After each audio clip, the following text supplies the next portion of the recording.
Hi guys, new chapter, similar outfit, same day for me, obviously.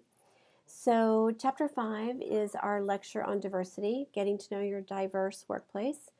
And I think probably, I hate to say all the chapters are equal in value, but this is one of my most favorite chapters because I think that for you to be successful in any work environment, if you are not skilled at working in a diverse environment, I don't know that you will be very successful. I think, especially in this day and age where, I just through the internet and working with all different kinds of people, if you are not skilled enough to be able to navigate around differences and people that come from different backgrounds and people that are different from you on various different ways in various different areas, then you will not be able to be successful in your workplace. I'll mention the word tolerance. I think tolerance has gotten is kind of been a big buzzword in diversity, and it's a word that I don't really like. I think it implies that I will simply tolerate you and tolerate your differences. And I realize that there are people like that out in the world, but I think it's so limiting in regards to your growth potential and how you can go about and grow and learn how to do your job better than maybe you already do it now. And I think if we take other perspectives and other people's feedback and different ways of looking at things, then our reaction and our standpoint and the way we approach things can grow and get better. And I think we only get that when we have a diverse environment. We're able to consider several different viewpoints. So I really want to, this is a relatively short chapter and it's a little bit redundant, but I want to nonetheless be able to address these issues in our chapter because I think they're absolutely vital to your career success and certainly your professional communication success. So I look like I'm getting violent. I'm not trying to. So the first part of your chapter talks about learning your workplace culture. And I think you really have to consider the culture of any work environment that you are in. And I use the term in my interpersonal communication class a lot. We talk about culture or climate or feel, tone, vibe for an institution, for an organization. And I think that you have to assess that, certainly beginning in the interview process. And we talked a little bit about that in the last chapter. But I think you have to assess once you get to a work environment, is this what I thought it was going to be, and how am I supposed to act, and what are the expectations as I move forward in this position? And some of those things, you may think that you've figured some of that out in the interview process and through your research, but honestly, you won't completely know until you get there what the corporate culture is. So I really want you to read about that because I think that that is a very important concept, obviously once you get there to your work environment, but also as we are exploring where we want to work, because I think that climate and culture is very important to people's success and happiness, honestly, overall in a work environment.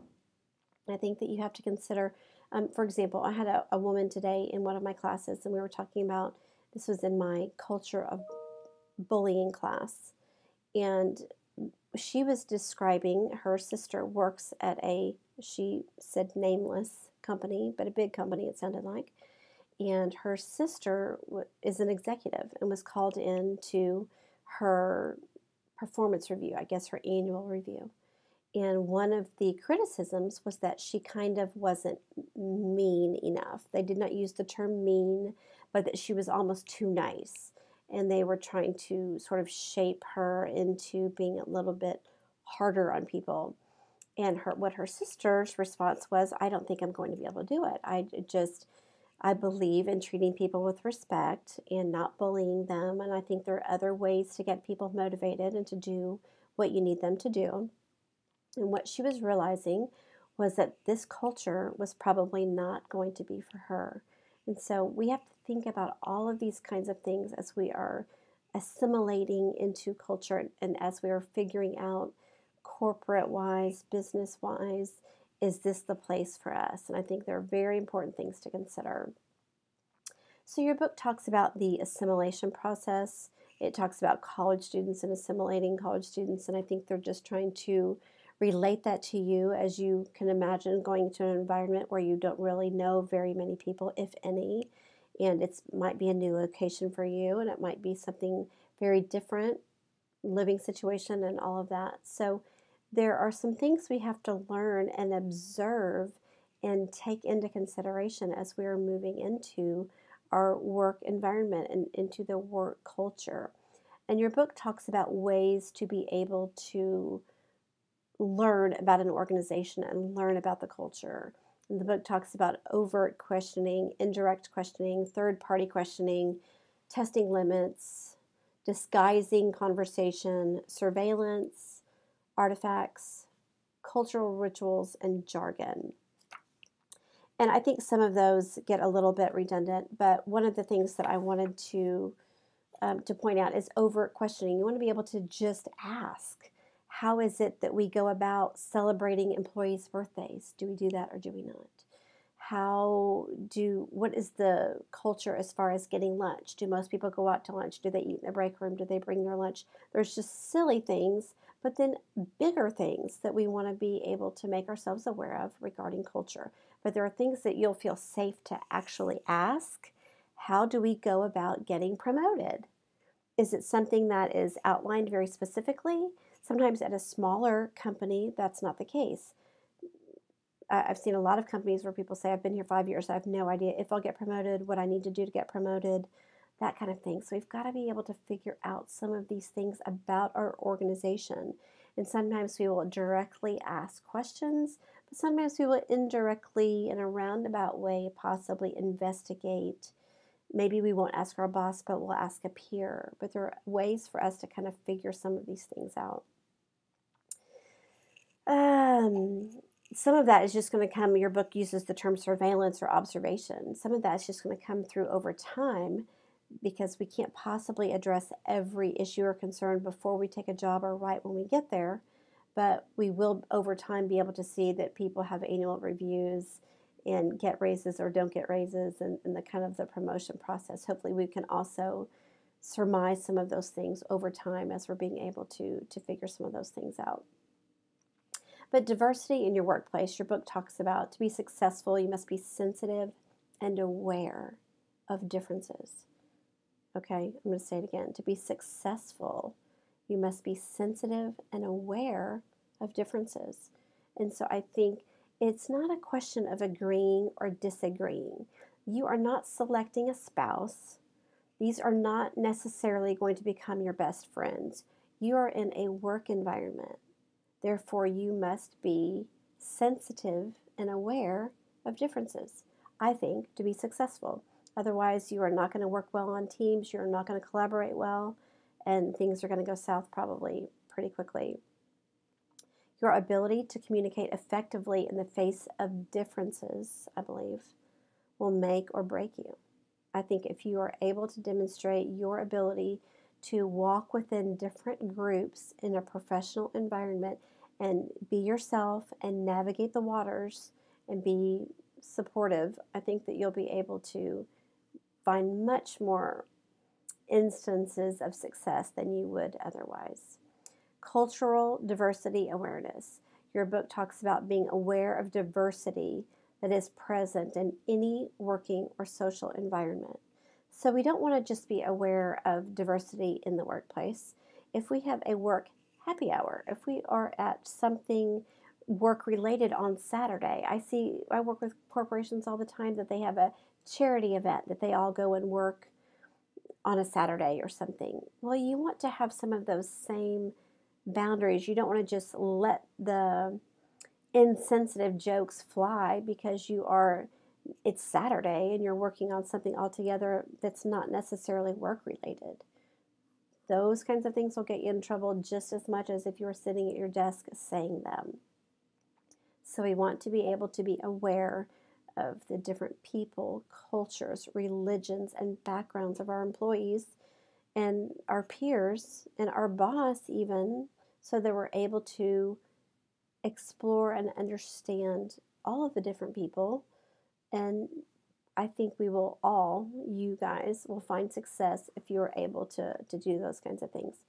Cultural competence, your book defines as the level of knowledge a person has about others who differ in some way in comparison with himself or herself. Okay? So the level of knowledge someone has about differences in relation to me. So I want to be able to understand how my world can interact with someone else's world, and we can commingle in a certain way that's not offensive, and I'm not trying to impose my beliefs on other people. And again, we're talking about the work environment. I certainly think that this environment would be, you can also talk about the social environment and other environments that you would be in, the educational environment. So we don't want to necessarily impose our beliefs on other people and think, I don't know if I didn't write down in my notes about, sort of ethnocentricity, but we don't want to come from this place where I think I am judging the world and workers and the environment just by my Anglo Western culture world. That doesn't necessarily, just because it comes from that world, this idea or this position doesn't mean that I'm right.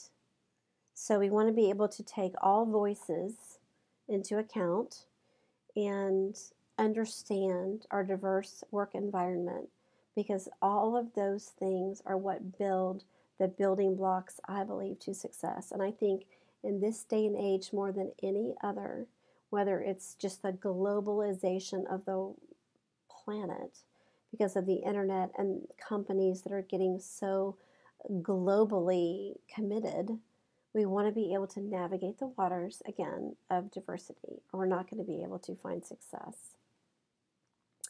Your book talks about perception checking, and I think that that's a great skill. What that is that's us being able to say and investigate with a coworker what their perceptions are and try to see their point of view, not just make a blanket statement and assume that everyone agrees with me.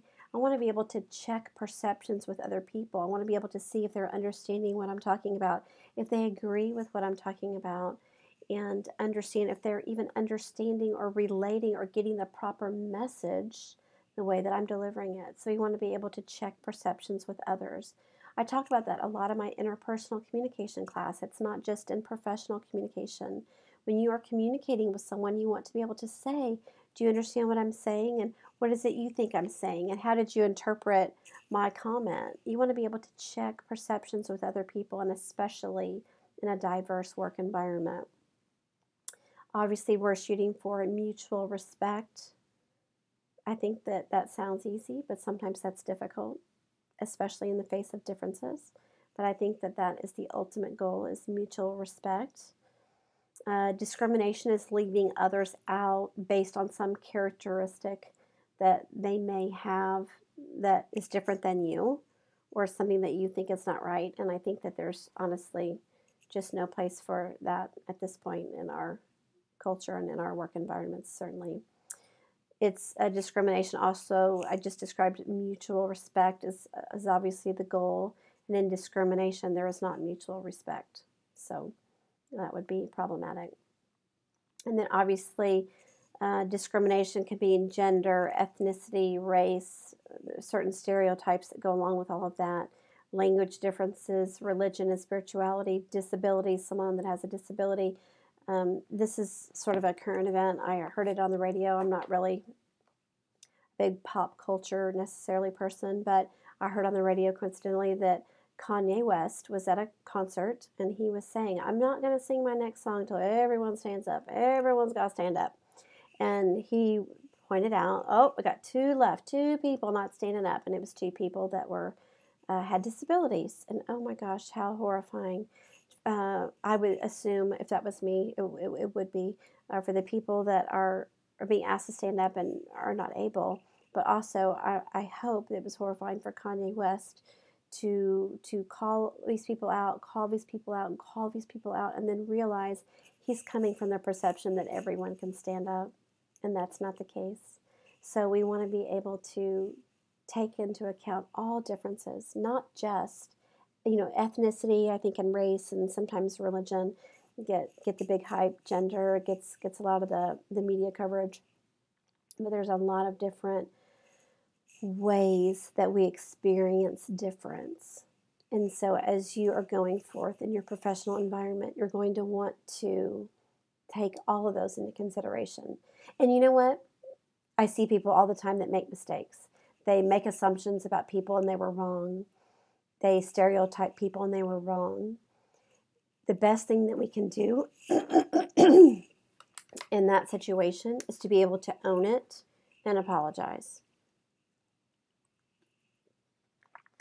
So if I were to make a mistake or say something that could have been offensive, I'm not getting into all the HR rules and formal complaint or something, but if you were to put your foot in your mouth, so to speak, and think that you might have offended someone, I would hope that you could go to that person and say, Johnny, I think I offended you in my comment that I referenced blah, blah, blah.